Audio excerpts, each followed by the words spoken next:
Hi friends, welcome back to my vlog. My name is Angela D, and if you are new here, welcome. I am vlogging about anything and everything, but most especially my life as a young single millennial in Los Angeles and my journey to become a foster parent. Today I'm going to be doing a Q&A with you guys, but as you can see, we are in the car, so it is going to be a car vlog. And I am going first to get my car washed because it's sprinkled in LA, and after weeks and weeks and weeks of just complete dust, when it sprinkles, it makes your car look like junk. So I'm off to the car wash to get that done. And then I'm going to be meeting up with one of my friends at one of my favorite restaurants of all time. It's Din Tai Fung. It is now a chain. It is a Taiwanese dumpling house that specializes in xiaolongbao, which is soup dumplings. So at the end of my Q&A, I will be sure to include some video or some shots of the delicious food at Din Tai Fung. But for now, headed to that car wash, gonna do the Q&A, and here we go. I asked on my Instagram, angeladeevlogs, if you haven't already joined me over there, please do. I asked a question on my Instagram story to see if anybody had any questions for my pre-foster care life. As it pertains to what to expect in foster care, what my perceptions are of what the process will be like, and how I think that's going to affect me in the future. So I will just take the questions one by one. First question: how are you going to be able to do this while you're working? That is an amazing question, most especially because I have been thinking about that specific question for the last 6 years, which 6 years ago was the first time I considered becoming a foster parent officially. Like, I'd always known about it, but 6 years ago is when I went to my first orientation. And the long and short of it is, I will not have much of a social life outside of working hours, which I'm completely fine with because I spend more time than I think is average at home on my couch, being weirdly introverted after being an extrovert for my entire life.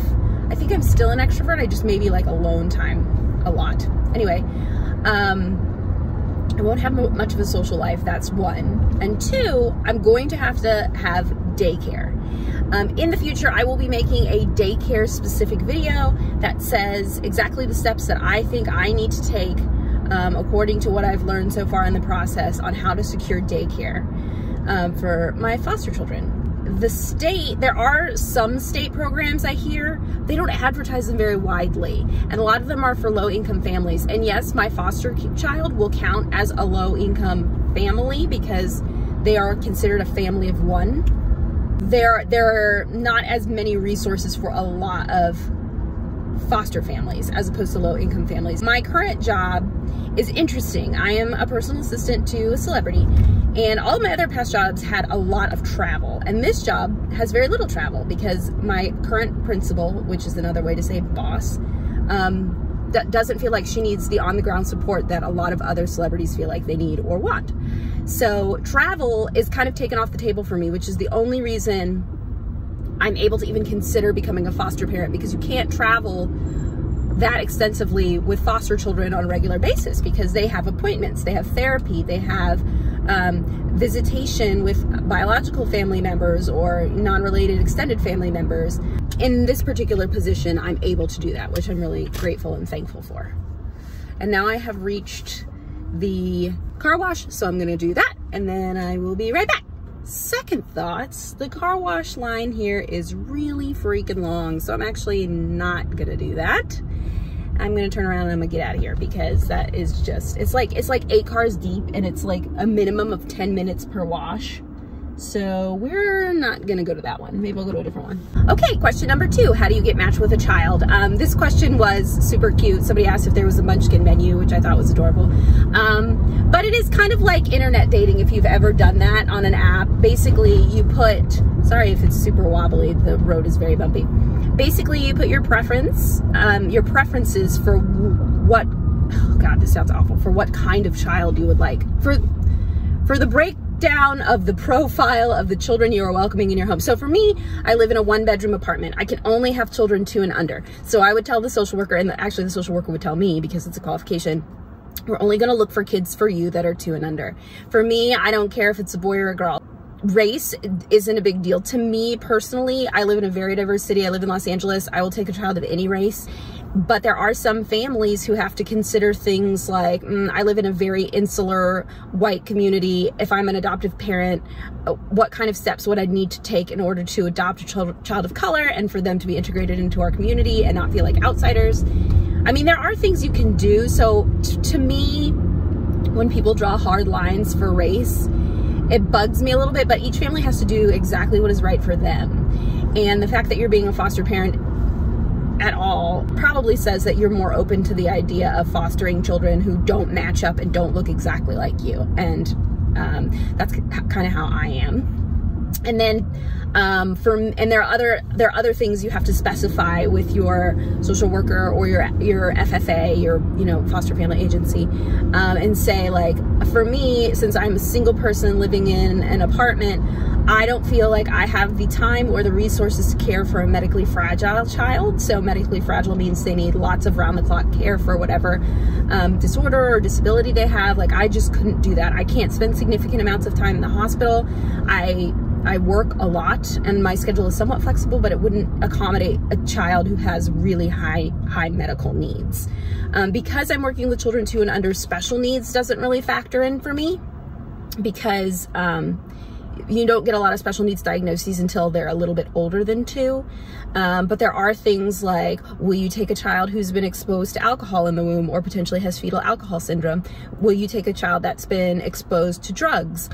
That is a really big reason that the Department of Children and Family Services removes children from the household.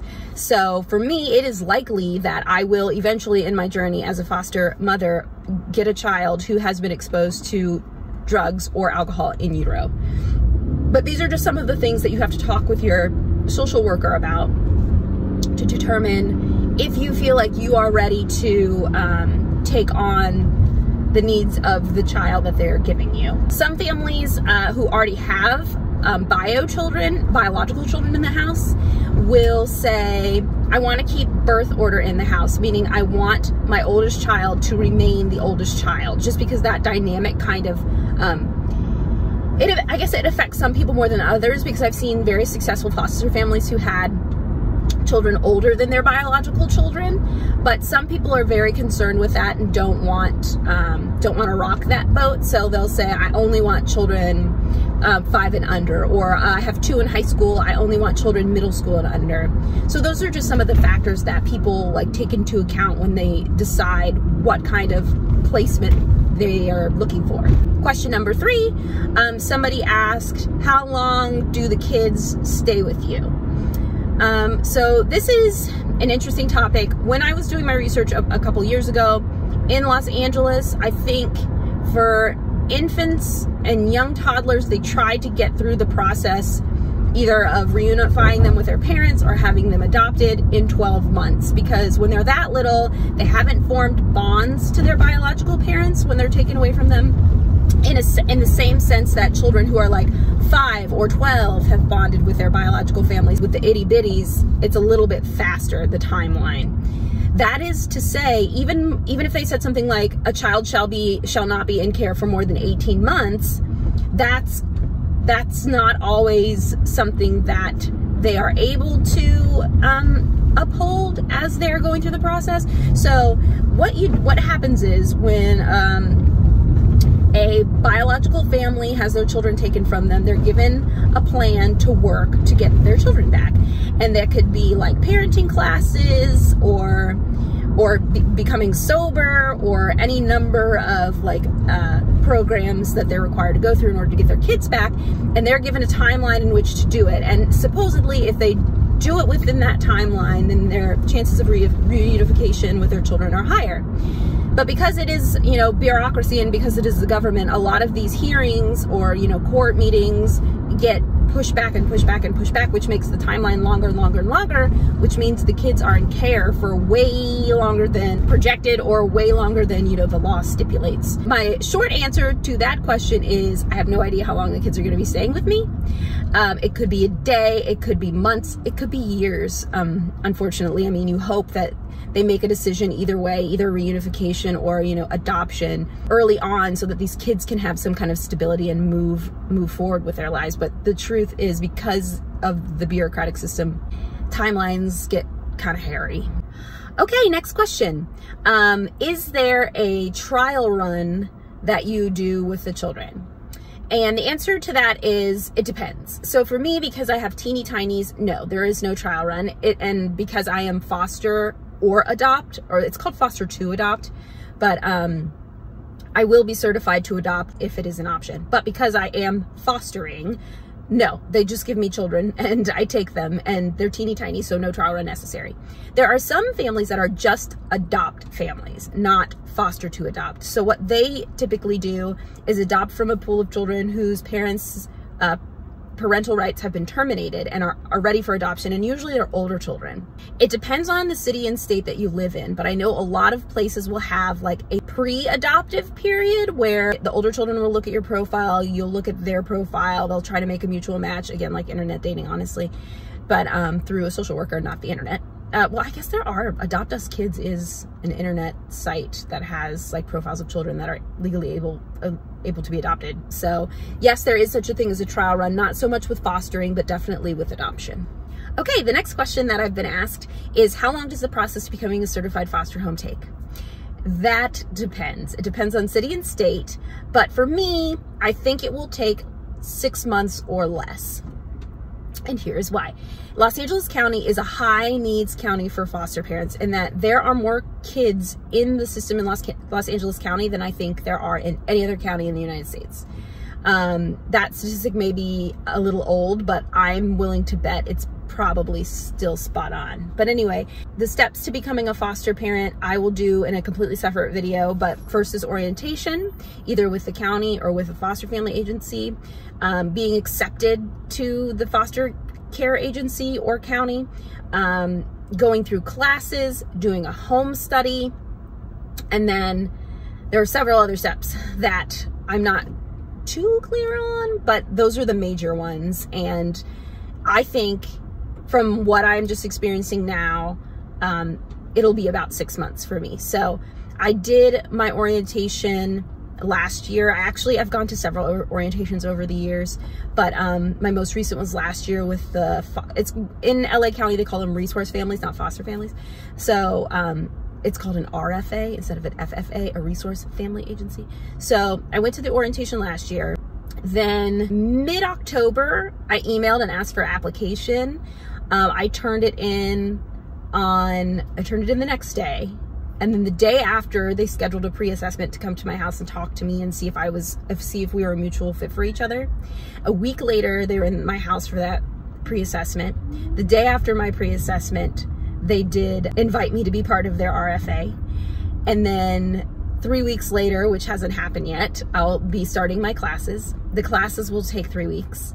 And then there'll be a home study where they come and make sure my house is safe for whatever child I have, and that I have the appropriate supplies for them. And then the county has to approve me, and then I can start taking placements. So I'm already about a third of the way through the process in just 2 weeks. So it's gonna go by real fast. So I actually have videos from all of those steps that I will be putting up from the past. So today is November 9th. I will be posting videos from October so that you can see my reactions to different things every step of the process, but hoping for 6 months or less. Okay, and the last question I got for this round of pre-foster care questions for my Q&A is, what kind of initial commitment are you asked to make up front? You know, that's a really good question, because I have no idea of a time commitment. I think it's one of those situations where wherever you don't feel comfortable, or wherever you decide, hey, this really isn't for me, you can drop. If you get all the way through the certification process and you're 2 weeks into waiting for a placement and you get cold feet, you can say, hey, put me on hold because I'm not sure I want to do this, and they'll put you on hold and they won't ask you if you can take any placements. And at least in my county, there's no hard and fast, like, if we certify you, you're certified for 5 years and you have to take children for 5 years. Alrighty, so thank you for joining me on this Q&A. I will be sure to include some footage of my Din Tai Fung experience with you as soon as I get there and meet my friend. My car is still atrociously dirty. I will do a little driving now, and I'll see you at Din Tai Fung.